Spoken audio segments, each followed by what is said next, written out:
I'm Dolores Gallagher-Thompson, for those of you who don't know me, and I'm the director of the Stanford Geriatric Education Center.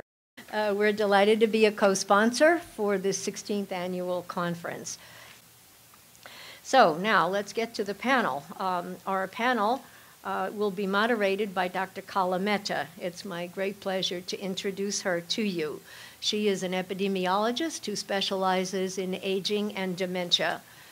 She has won many awards for her teaching and mentorship, and her research has been quoted in the New York Times. And we are absolutely delighted to have her as one of our very valued consultants at the Stanford Geriatric Education Center. She also consults for the Stanford Graduate School of Business, and she's on the faculty at UCSF. And she will introduce the other panel speakers in turn. So, Dr. Mehta. Thank you, Dolores. So, good afternoon, everyone. Thanks for being here at this late hour after we've had such wonderful speakers. First and foremost, I'd like to thank the Alzheimer's Association, the local chapter, for their continued commitment to ethnogeriatrics. Every year we come here and we get to hear something about the broad topic of ethnogeriatrics, and for this we are very grateful. This particular panel that we're going to be listening to today is really going to be a treat for you. It is not really hearkening on the basic science, as you saw earlier this morning, presented by Gil Rabinovici, Mike Weiner. It is not really about clinical science, which you heard more about by Ron Finley and Dr. Buddha, but it's really about the human aspect, or culture, as it is related to patients with dementia. And I would really beseech each and every one of you to look at this panel in that way. Each and every one of you is coming into contact with patients with dementia or their families. And I'd like you to think about your encounters with them in terms of their cultural context. I hope that this panel for you is an eye-opening experience for the three cultures that will be represented today. Without further ado, I would like to introduce the panelists. I have the pleasure of introducing Dr. Zhang Li. She is an associate professor in the School of Social Work at San Jose State University. She received her MSW from University of Michigan and a PhD in social welfare from UCLA. She has many accolades and has really devoted her career to Korean Americans on such topics as mental health literacy, dementia, and the experience of dementia family caregivers. She has taught many courses on social work, social welfare practice, and really has covered a lot of ground in increasing people's cultural competence. So without further ado, let's hear more about the Korean community from Dr. Zhang Li.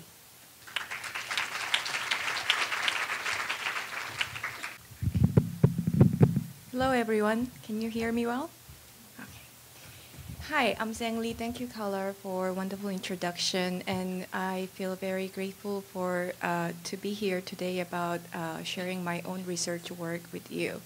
So I'm going to talk about Korean American perspectives about dementia. This is an overview of my presentation. I'll start with some sort of like a background information, demographics of Korean Americans, and prevalence and risk factors of dementia in Korean Americans. And then two main topics, issues about dementia and caregiving in the population. And lastly, tips for providers working with Korean Americans.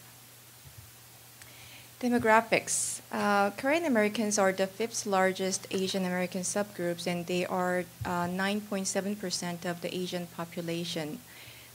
Their immigration started right after the Korean War, which was in early 1950s. However, the large influx happened during 1980s and 1990s, and you can see the dramatic increase in their numbers in those time period.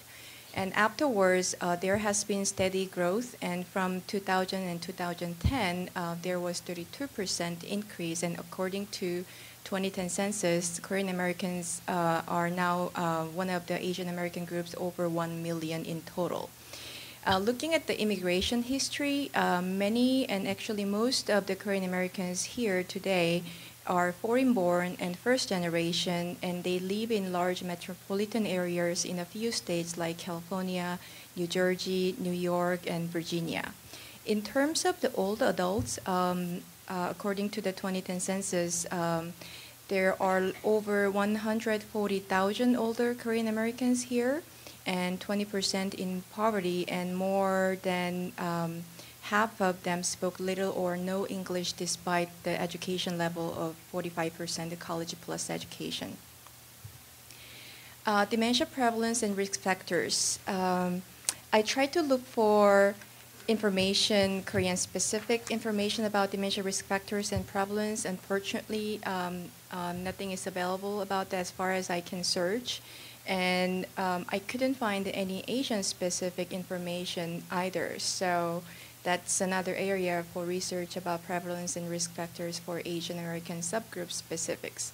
What I was able to locate is that a national study in Korea, so like Koreans in Korea, so which can give us some insight about what could happen in Koreans in the United States. So the national study was done in 2008, and that year the prevalence rate was 8.4% among elders 65 plus.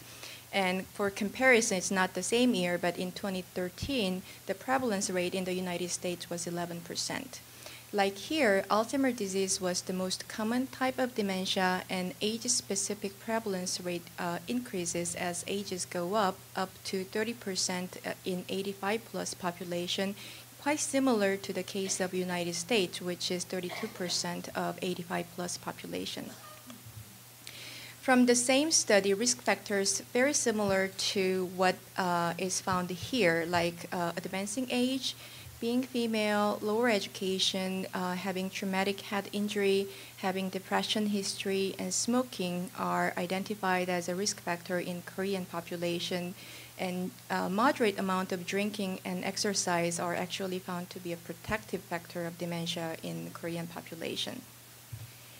Now moving on to the main topics, issues about dementia, and the information I'm sharing here today is from my own research work, a study about over 200 Korean Americans residing in the LA County, which is the highest concentration area of the Korean American population in the United States, and it is known that 1 in 5 Korean Americans resided in that area. And the study was about public knowledge and perception about dementia, and the work has been published in several articles and presented at some professional conferences, and you can see the full citation information in the bibliography included in your packet. So the first the first point I want to talk about is the stigmatization of dementia as insanity. 75% in the study believe that dementia is a form of insanity, and this perception exists in other groups, but it seems to be stronger. And another study of African American and white adults, they found that only 40% of African American and 10% of white old adults believed so. And one thing I want to mention about this stigmatization is there is an Asian culture norm, so-called face saving, and that considers exposing negative family events as shameful and embarrassing, and they try to avoid the public disclosure of those negative events. So if you combine this stigmatization and cultural norm of face saving, that can be a barrier of seeking evaluation and services. The second point is the normalization of memory loss in old age. A significant proportion, 38%, believe that dementia is a normal part of getting older, and majority, 70%, misinterpreted that forgetfulness over age 75 as a precursor of dementia. And whereas only 26% of white older adults considered so in another study. So that means memory problems are expected to occur in old age, and that view is quite prevalent in other Asian groups like Chinese and Vietnamese. So this view may stem from Asian culture norm that old age is period of mental and physical deterioration, and memory problems and related behaviors are expected to occur. So we think that, okay, old age is going back to the childhood, and dependence is totally okay, whatever form it will be. So that can be another area for delay-seeking services. So many of the initial dementia symptoms can be ignored because they thought that it's just an old age. The next 2 points are about the causal attribution, what they think bring dementia. So the first thing is about social and cultural attribution. Like, very similar to Chinese and Vietnamese, they believe that troubling life experience, emotional trauma, social relationship problem can bring illnesses, can bring dementia to people. Like, for example, having unresolved personal conflicts, lifetime hardship, issues that cannot be shared with others can bring dementia. And in the parentheses, I included the Korean cultural concept of Han, which I'm going to explain shortly. They also thought that environmental changes like immigration can bring dementia to people.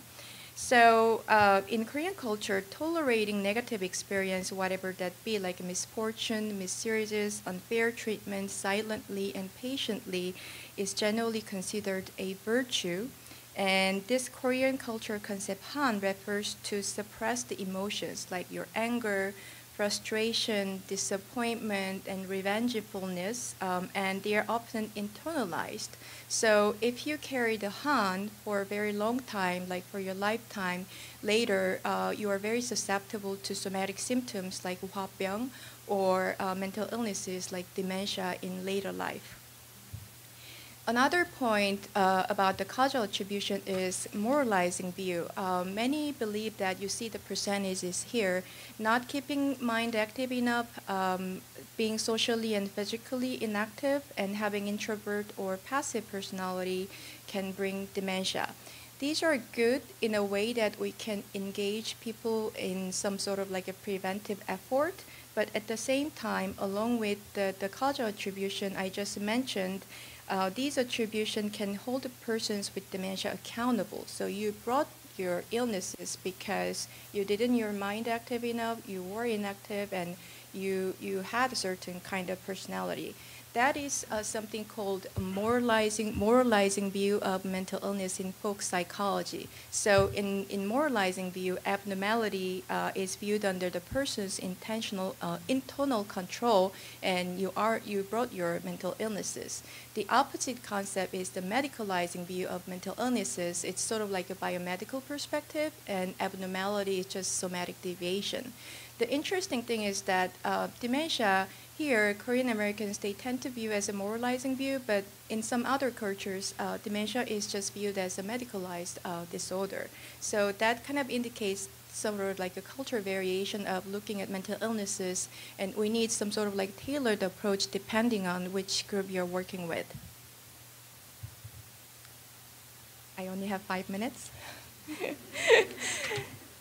In terms of their knowledge about the symptoms, they are very well aware of some sort of like symptoms related to impairment in memory and cognition. However, they were not very much aware of more advanced symptoms like symptoms related mood, personality, and behavior and neuropsychic changes. Particularly troublesome is, as you can see the data here, not many were aware of symptoms like hoarding, hallucination, fear of baiting, inappropriate sexual behavior, and violent behavior. And this can shed some light on why some Korean Americans, or many Korean Americans, had a stigma of dementia as insanity. Not knowing that these are the actually symptoms of dementia, they misinterpreted elders showing these symptoms, okay, they are crazy. So, and that is also troublesome because these symptoms are shown in generally more advanced stages, meaning they missed opportunity of early intervention. The last thing about the issues about dementia is their knowledge level about the available medication. Not many were aware of some of the availability of medication to potentially delay the progression of dementia and to control the behavioral symptoms. Interesting thing was that majority or correctly knew that there's no cure for dementia at present. So if you combine those things, sketch knowledge about dementia and correct knowledge about cure, they may feel or watch or observe some initial symptoms, but they didn't know that there are some available medications and there's a no cure, and why do I need to see a doctor? So that can be another barrier for early detection, diagnosis, and treatment. The next main topic is about the dementia caregiving. So I'll just skip this part and then moving on to the main part. So the information I'm going to share with you is from one of my own work. I did 4 focus group interviews with 23 older Korean caregivers with dementia symptoms. Those are living in the Washington, D.C. and Virginia area, and this is from that data, and it was just accepted for publication. So the thing you will see here is sort of like a major themes resonate from their focus group account, and the phrases and sentences you see in the bubble is their actual account, like a direct quotes. Obviously, they said they are very struggling and overwhelmed, and they said exhausted, feel like I'm stuck, this is not doable, and they expressed the most difficulty in dealing with the severe memory loss and common behavioral symptoms, which I just mentioned that many general Korean Americans were not aware that those are the symptoms of dementia. The next thing is keeping the cultural role and responsibility.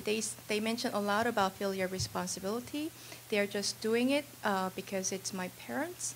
And they're very reluctant to place their family members in a nursing home. They only are thinking about it as their last resort. Only they have to do it, no matter how difficult, how challenging, and how struggling they are. And there are actual quote about how one caregiver, kind of describing an incident of how one caregiver and their family finally made a decision to send her mother to nursing home. So for the sake of the time, can I read it? Yeah, okay, it's okay. Then one day my mother left home and we couldn't find her. We reported her missing to the police and they were finally able to find her. At the time, they handcuffed her and took her to the hospital. She placed in the mental health unit there because she acted out so much they confined her. That experience made us really sad and really hurt us. From there, my mom was sent to a nursing home. We really cried out that we didn't want to send her to a nursing home, but everyone said it was okay. So that was the account. Many caregivers, their caregiving journey was a lonely endeavor, and they received little support from other family members, particularly among the spousal caregivers. They are reluctant to ask for help to their adult children. They said, I just think it as of my own responsibility, and I do not want to bother others. And the other 2 accounts, the direct quotes are describing that they do not want to bother their adult children because parents are supposed to do some sort of like happiness for children rather than bothering it. So that's the thing. And the next one is family as a source of stress, particularly for adult children. They expressed a disagreement, dissatisfaction, and stress because of lack of or unwanted advice from other family members. And they describe sort of like a strained relationship with the siblings and in-laws due to caregiving responsibility. So here's a quote, like, to be really honest, they come to our house to check once in a while whenever it's convenient for them at their time schedule without notice. They say whatever they want and it upsets me. So I really, really don't like it at all. Don't bother coming at all. I don't know how long I can take care of her. This is the case of taking care of her mother-in-law. But as long as I can, I will do it. So I do not receive any help from other family members. The next thing is limited knowledge and misconception about dementia. So like in the case of general Korean Americans, they do not know much about dementia, and they are just learning it as they go. And the big quote you can see here, it basically describes that even though she notices something, she later realized that that's the initial signs of dementia. So she forgot how to cook, but at that time, like, what's wrong? Maybe she's getting old. And later time, her mother didn't recognize banana, and the daughter kept thinking, what's going on? And she never suspicious about having a dementia. And their knowledge, even for the caregivers, their knowledge was very limited to the symptoms they have observed. So no one was really able to talk about what would come next and what would happen to the family members. So that's another point of the caregiving education for this population. The next thing is a fear of seeking formal diagnosis. All of the caregivers had been taking their care recipient to Korean American physicians regularly, but only 7 of them reported having some sort of memory test, but none had received a full clinical assessment. And caregivers didn't seem to find it important to getting even the full official diagnosis. And one caregiver said, to be honest, maybe we want to avoid it. Honestly, family members want to avoid it. Adult children think their parents might have developed dementia. They may be afraid of confronting it, so saying wait and see, I think. And the last point about caregiving experience is various use services and need of culturally responsive services. All of the caregivers had experience of using some sort of like a formal services like home health care, nursing home, adult daycare center, and respite care. But all of them equivocally mentioned about services delivered by Korean American providers. And that is really critical, like a facilitator or barrier to continue to use services or look for services. And the quote says, because they don't speak English, they know that the services are out there. They are either afraid of coming out and go to the services, or they are just there. And then the other quote saying that there was a one dementia senior patient who spoke little English, and even when she said cold in their own language, in her own language, no one listened to her. And family members worried that if they send their parents to nursing home in non-Korean setting, their parents do not speak English, and they don't think they can live there eating American food. That's what they are worried about. So tips for providers working with the Korean Americans, call for education for Korean American general public as well as caregivers. I know that there are great resources about the information for caregivers and general public out there, but certainly the points I mentioned can be integrated to be more specific and geared more specific for Korean Americans. So we need to address specific areas of lack of knowledge and cultural beliefs about dementia. And like I mentioned, we need to increase awareness about various symptoms across the disease stages. And warning signs and initial symptoms are very well publicized. But like I mentioned, not many Korean Americans know that dementia is just more than memory problems. And emphasizing those later symptoms, I think, can bring some urgency to people to get diagnosis and memory tested. Because if it's just a memory, people may, okay, I'll just wait and see. But if we can bring more serious, like behavior problems, people will consider it more seriously. And emphasizing that dementia as a disease, not a stigmatized mental health problem.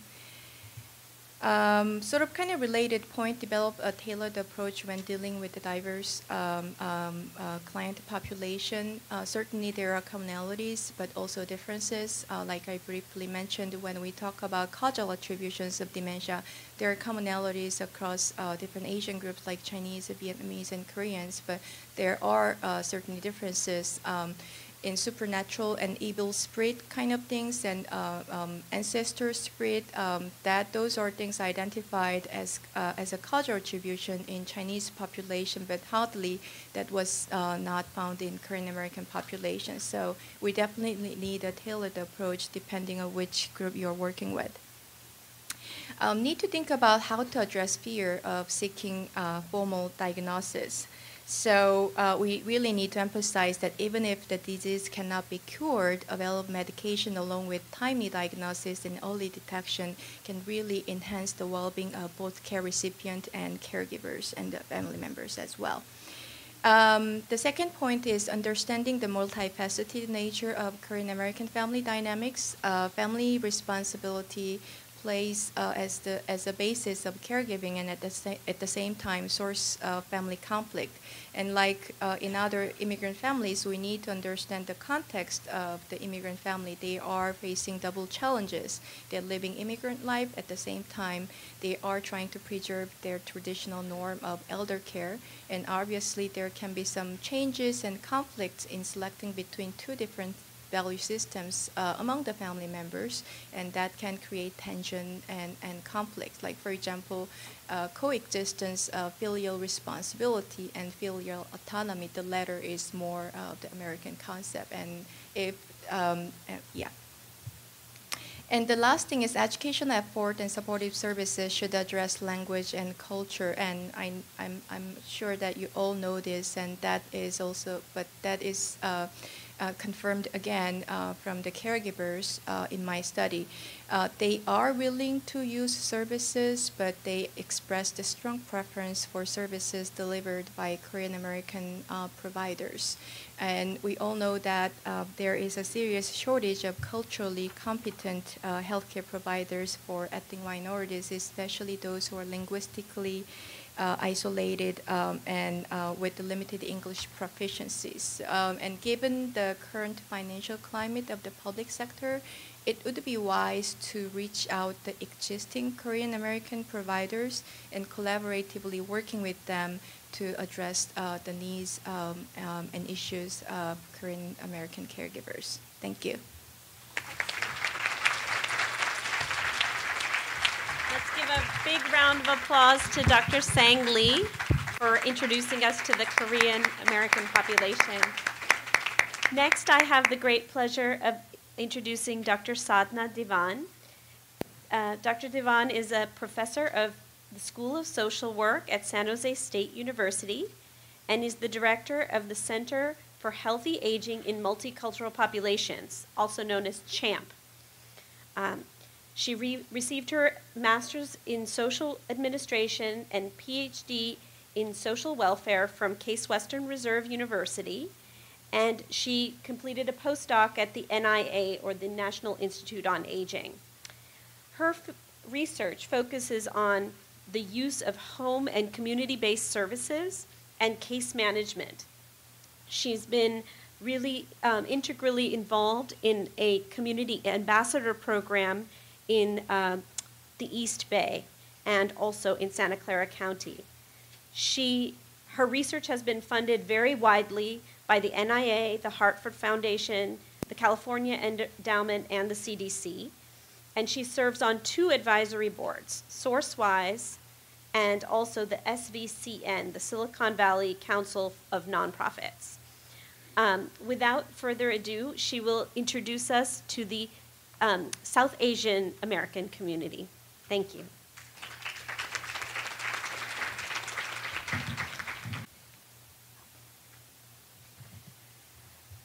Okay, since I chose to be the last speaker of the day, partially because I have a video that I think I would like you to see some of it. It's a 14-minute video, which means I would have to speak for 4 minutes, which is not possible. No. So we will watch just a part of it, but the URL where it's available will be on my slides. It's not on your handout, and you can certainly see the rest of it on your own.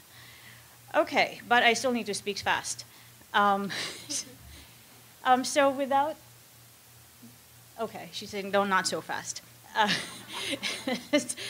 I'm going to follow a pretty similar format to what Milen and Sang presented, but my job is made a little bit easier because you will see there's a lot of similarity between the Asian groups, and of course, given that it's the human condition, there are similarities across all groups.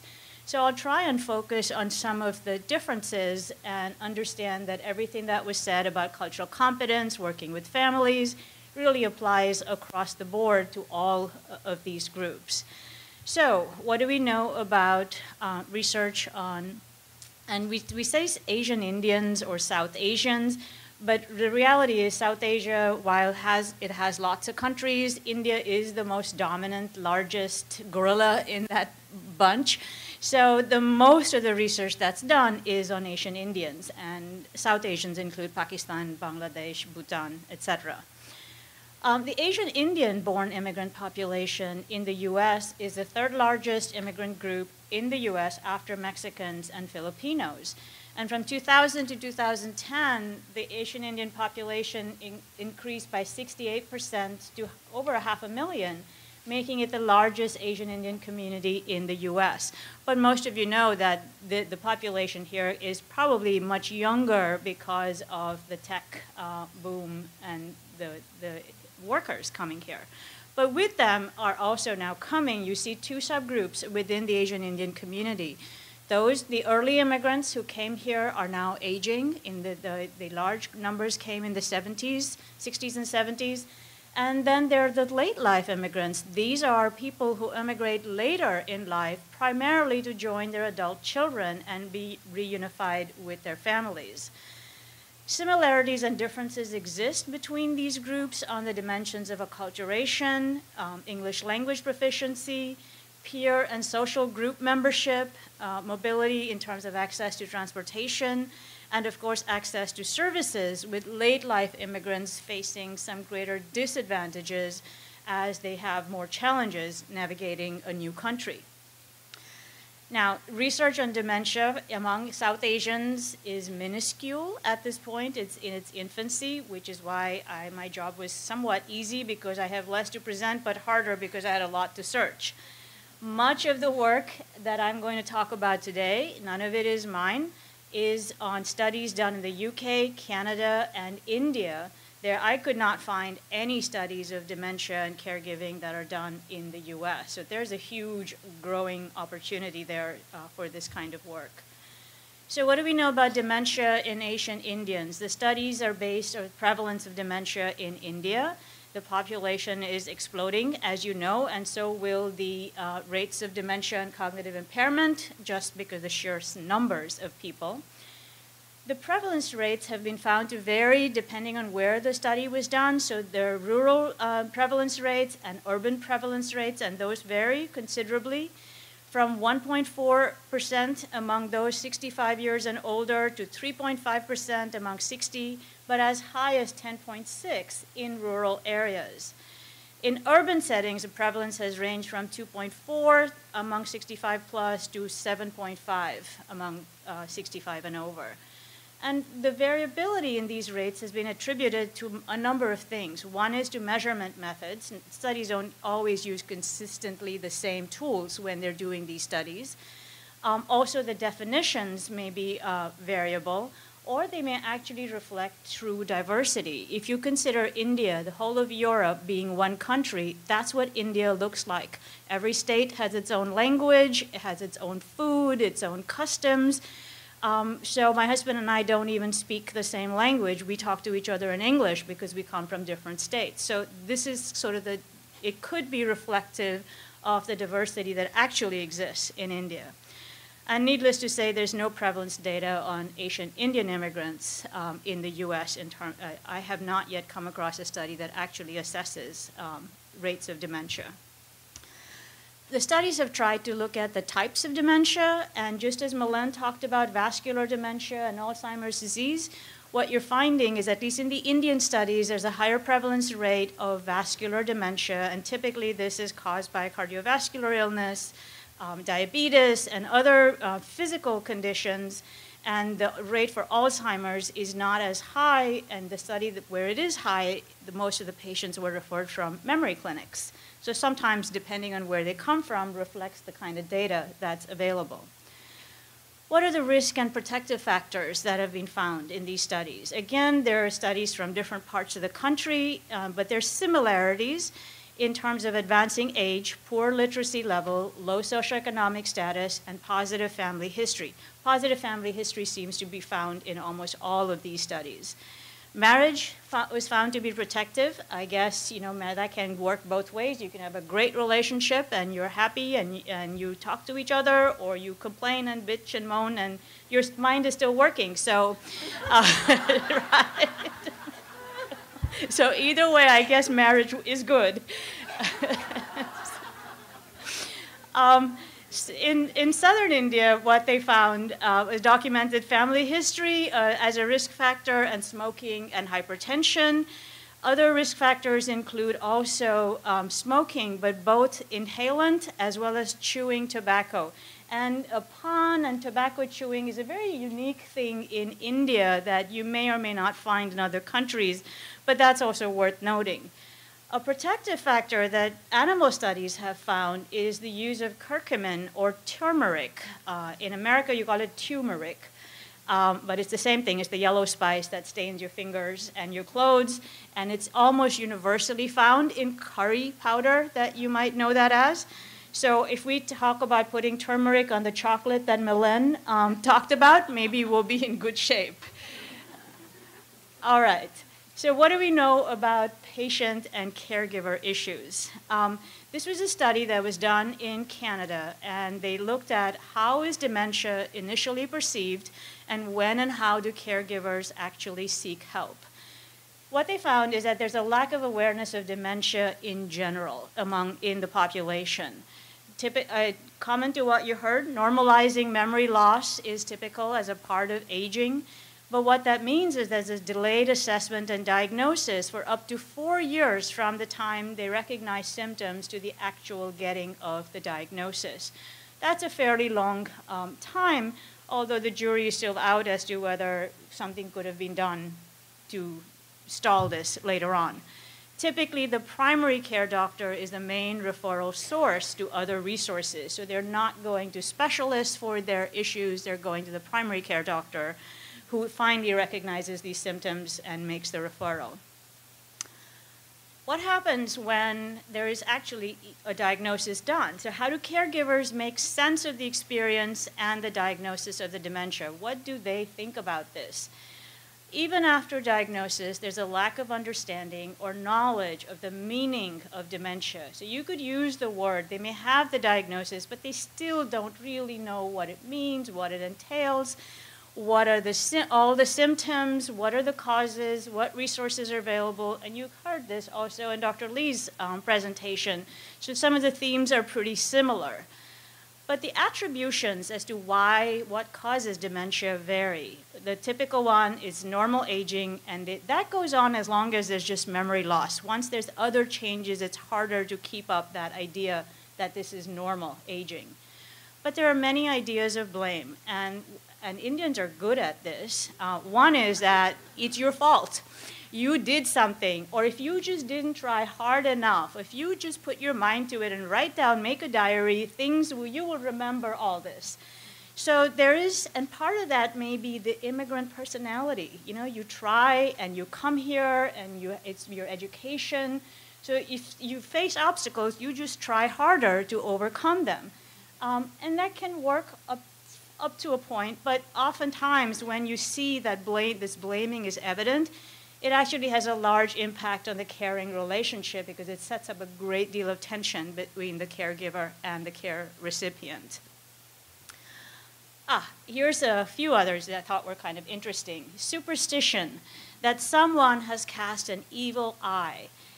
Or in Turkey, the blue symbol is the evil eye symbol that you see in the Middle East, and it's called nazar. And in North India, the term is buri nazar, which means a bad eye. And in South India, it's called drishti, which means someone's again cast an eye on you. And there are techniques to remove the evil eye. People in the North, people can wear these amulets or have a slogan or a tattoo. In the South, they may use salt or chili powder, and they twirl it over the person's head, and then they either throw it back or burn it. But the idea is that we do these things in order to remove the evil eye. And I'm kind of amazed that educated people can have a very rational view of the world and still sometimes subscribe to superstitious behavior, right? So here we go, another one, astrology and the planetary positions. It sounds very 60s. The role of Saturn and what that does and where Saturn is in the house. In India, it's called Shani. And Shani is considered to bring bad luck. And there's a 7-year period of bad luck depending on how Saturn is. And I don't understand this very much, so I'm just reporting it to you. But it's, again, people do believe this, and sometimes you have to go with the learned model, as Milen talked about. You may have to ask people, what is it that you would do to help get rid of an evil eye, or to work with these issues? Because if that's what you believe, you need to enter that caregiver's reality. My favorite. Symptoms were due to an individual's actions in the past, either in this life or previous life, the notion of karma, which you've all heard of. And here's a great picture of what I call instant karma. It's not even this life or next life, it's right now. So again, here's an idea of blame, right? It's something that you did that made this happen to you. Google is so wonderful when you're trying to look for pictures. What are some tips for service providers based on everything you've heard, both from Milen and from Zhang, as well as this, talking about Asian Indians? The concept of filial piety exists in almost all Asian cultures, but because of this, caregivers may opt for home-based care rather than residential care options. So for them, a nursing home might be unthinkable, even when things get really bad. So you might want to be careful in how you approach this issue with a care provider. Understanding the perceived acculturation status of the patient. Again, we talked about the 2 different kinds of people who've, the late life versus the early immigrants. But even among the early immigrants, I have noticed that just because you've adapted to the mainstream, you dress differently, you eat differently, there are a lot of cultural things that you still hang on to. So depending on how acculturated the patient and the caregiver is, they may not consider mainstream programs like daycare or even going to the senior center or an early cognitive impairment group as suitable options because there's not enough people like themselves in those groups. Respect for elders, very common in Asian groups, but it can be a real barrier to open communication and possible solutions. I can't say this to my parents. I can't talk to them this way. That would be rude. And so this, it's taken to its extreme form. It can be very oppressive for the caregiver. This was one thing I found interesting in a study of providers in England. They asked, well, what do you think we should call dementia? What should we call this? How do people understand it better? And one of the comments was, well, the word dementia may actually be preferred to other terms because dementia is outside the cultural context. In South Asian languages, if you try to find a translation, you might end up suggesting madness or stupidity, which is even worse. And so if people don't speak English, they're not linking dementia to anything sinister. It may well be some strange disease. I thought it's better than the stigmatizing the condition. So that's an interesting idea. The service provider tips, again, are pretty similar. Psychoeducation, reframing caregiver options, and responses within the cultural context. And you may have heard this, like asking a caregiver to take care of themselves in an Asian family may not get a lot of traction, but taking time off and doing things so that you become a better caregiver may actually get them to do things that are good for them. Communication strategies for both the patient and the family, coaching, role-playing are going to be helpful.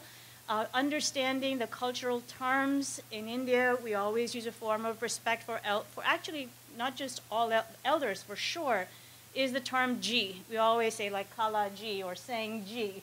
And it's just a respectful term.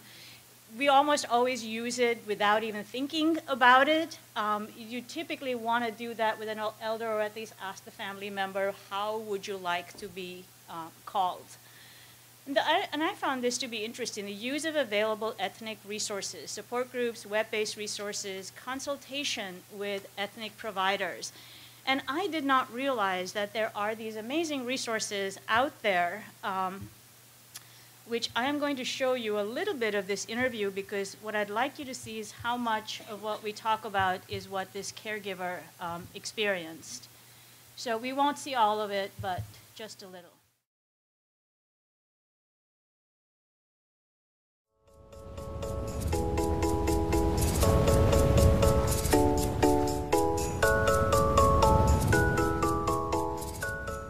So I'm Swapna Kishore, and the patient I look after is my mother, and she's got dementia. I think it's been around 7 or 8 years since she was formally diagnosed. Though she had been to some specialists before, they didn't give me the word. They just said, yeah, this is, it won't get better and all that, but they didn't give me a formal diagnosis. Then around 8 years back, a doctor said, okay, you've not got a formal diagnosis, and he gave me a formal diagnosis. See, the word dementia in English is often misused in the sense, of course, I had heard the word, but I had not heard of it as a medical word as such. When someone acts vague, people joke and say, oh, he's got dementia, oh, he's demented, this behavior is demented. So the word has sort of got desensitized. So although I had heard the word, I had not heard of it in a medical context as a disease which is physically caused, but as a sort of a behavioral thing which explains odd behavior. My mother's symptoms were not of the sort where we took her for the symptoms like memory loss. Her problem was really balancing. She was having a lot of problem balancing. In retrospect, I can say that yes, she did have other symptoms also, and she was covering them up very well, which also I understand now is a common thing. She was covering up her inability to recognize people by saying, of course I recognize you, when she did not. By using various, and she was keeping herself apparent in social ways as being active, whereas she was suffering loss. She'd stop reading books and say, oh, they don't interest me. In retrospect, I can see that she knew she was not able to understand them. See, the whole thing is that in the diagnosis, they say dementia, they say it's memory loss, they say it's incurable, but they don't really prepare you for what memory loss means in the context of dementia. So to us, normally memory loss is misplacing a key. It's forgetting the name of someone in front of you. It's not like you forget who you yourself are. It's not like, as I can see in my mother's case, she would forget where the toilet is. Or she would forget, even if taken to the toilet, she forgets what it is used for. When people talk of memory loss, again the word is a devalued one. You forget your key, people say, oh, senior moment. People joke about it. So when the doctor says, oh, she'll have more and more memory loss, the impact of it, of what it means in real life, did not strike. So, yeah, I was not prepared for it. Although I knew it was memory loss, although I knew in theory it will get worse, I didn't know what memory loss meant. I mean, what does a person do who doesn't remember who she is? How will she react to someone else leaning over her or telling her to do something? She can't remember a word, how would she react? What memory loss means in real terms, and not memory loss as of losing a key, but memory loss as of dementia. Yes, it hit me hard. She used to be repeating questions again and again. I would lose my patience.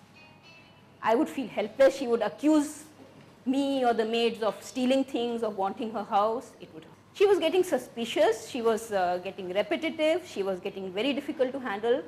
I had no idea how to do it because nothing prepared me for it. I just expected memory loss. It was difficult because in the beginning, for example, in the first few years, I used to be working. I used to sometimes work from home, and sometimes I would cook the food, leave it for her, and go off. And she would come back and say, you've not kept food for me. And once she went to a neighbor and told them my daughter is not giving me food because she's too busy, so she hired the neighbor to cook and give food, and the entire neighborhood knew. Her daughter is not giving her food. And I told her, look, the food was right here. She says, nobody came and gave it to me. I said, if I'm not at home, you just have to, it's all in casseroles. And it became very difficult socially. I had to change my pattern of working. I had to switch over totally to working from home. And I was in a profession where that's not always feasible, because you do need to meet people if you're a consultant or you're developing systems for them. So there were a lot of things, and it kept, I did not know about support groups. I surfed a bit on the internet. Of course, they all said memory loss. I didn't think about what it meant. I think one of the problems as I think about now is that a lot of people, as I myself did not know, although I had a patient at home, a lot of people do not understand what dementia means. Even if you tell them, they either don't understand or they don't believe. So if a person says that, my mother has dementia, say, yeah, we all know about old age. We all have it. And especially old persons, they say, oh, we are also old, we also forget. And a lot of old people, they want active lives, they want to meet people and all that. And a dementia patient's need is to have routine. So there's a limit to how much, for them everything is new. You say a person who's forgetting everything, they're sort of losing their navigation of the world all the time. So for them, even ordinary activity is a new and strenuous activity. There's a limit to how much new stuff you can do with a dementia patient without taxing them. So it is considerate to follow their routine. But the old people around us, they think that a person imposing a routine is being cruel. Because they can't imagine living a old life like themselves. They can't imagine a life in which they would be following the same routine day after day. So a lot of old people around me, friends, colleagues of my father, friends of my mother, there are some relatives, they were very suspicious about what I was doing. They thought I was either being lazy or inconsiderate. If I told them dementia, they would just dismiss it and say, oh, we all know about old age. It's just a faster old age, that's what they called it. So I faced a lot of criticism from people. There was an old lady who would even, she would come and tell my mother, you don't have willpower. Why can't you read? You say you have done MA. My mother's a triple MA. And she would look at my mother and say, why can't you read this? You say you have done MA, now you can't even read this. And I would say, please don't say that to her, it hurts her. I'm only encouraging. In front of the lady, she would say, yeah, I will read. Then that lady used to say, don't let your daughter stop you. And she said, my daughter stops me. She would put the blame on me. And after the lady would go, she would cry. She would just cry and say, what can I do? I can't read. But on other days, she would say, you are stopping me from reading. You are the reason I can't read. Basically what she says is she didn't understand what dementia meant even after the doctor told her it was dementia. She says, I didn't know the word. I didn't understand what it meant. And then her mother starts to deteriorate over time, and she talks about how friendly neighbors, kindly visitors come over and want to spend time with the mother, and again say, well, you should do this, you should do that. If you only did this, you would be better. And next time I come, I want you to have done this, this, and this, otherwise I'm not coming to visit you. Yeah, really. But if you think about it, I've heard this stuff before. It's well-meaning. It's not intended to be cruel. It's intended to be helpful, to be supportive, to be challenging the person to do better. But obviously a person with dementia is unable to process all that and internalizes it as it is their own fault. And what she talks about is how her mother got even more agitated when people would leave. And so finally what she did was start to slow down the number of visitors who came to the house, which is the complete opposite of what we might expect. But for her, this was really a way to cope because she didn't need that social pressure in terms of, A, the mom was not doing what she needed to do, and the caregiver then by definition was not being an adequate caregiver. So I'm going to stop there because we should have a few minutes for questions. Excellent. Thank you. A big round of applause for Dr. Devon. And so now, next, what I'd like to encourage is a rich discussion introducing these three communities. Now, understand that this is a small disclaimer before we get started. Obviously, there is a large amount of heterogeneity within the Filipino community, within the Korean community, within the South Asian or Asian Indian community. So this is just an introduction and just some beginning ideas. And we're going to go around and elicit questions from the audience. So please, if you have them, we'll bring microphones around to you. Thank you. Is it on? I'd like to know who the spokespersons are in each of the ethnicities, please. The family spokesperson. Well, I think it's probably the primary caregiver, and it's typically even though culturally it should be the sons, I think it's the daughters-in-law. but that son is always there, so that there would always be consultation between the daughter and the brother, or the daughter-in-law and the son. So there is that dual thing going on. I would say the case is quite similar in Korean American context, and primary caregiver, which used to be the female in the family, either daughter or daughter-in-law, they are responsible for more of the hands-on caregiving tasks. But when there needs to be a decision-making, particularly including some sort of like a financial decision, I do say definitely sort of like a male figure, son or husband, kind of like a joint discussion. Provide support with things like dressing and bathing and maintenance of activities of daily living. Is that getting to be more accepted in the 3 cultural communities that you represent, or is that still as stigmatized as nursing home placement? Part of the study I shared with you about the caregivers, we also did interviews with the personal care assistants, PCAs, who are coming to the patient home and assist their daily living. The thing is, they are not, so their client just happened to be the dementia patient, and they are not particularly trained for dementia. So they also expressed that this is the most difficult job, and they can't do that for that long. And they're learning about the illness as they're actually doing the job. But when they are taking care of a Korean patient, they are doing more of it out of affection for sharing the same heritage. And some of the things I shared about the family conflicts and all those kind of things, they actually watched those kind of things while they are doing on the job. So I think they are doing it, and they are accepting those kind of help, because once you are in the caregiving, caregivers know that this is not just one person's job, and you can't just do it by yourself. So it's, but I'm not sure about the availability of the Korean American PCAs. I'm not sure, but if they're available, they are willing to do it. And some of the caregivers, they had experience of not using non-Korean PCAs, and their experience wasn't that good. Thank you again. One more last final round of applause for our panel. It was wonderful. Thank you all for coming. Again, fill out those forms, and we'll see you next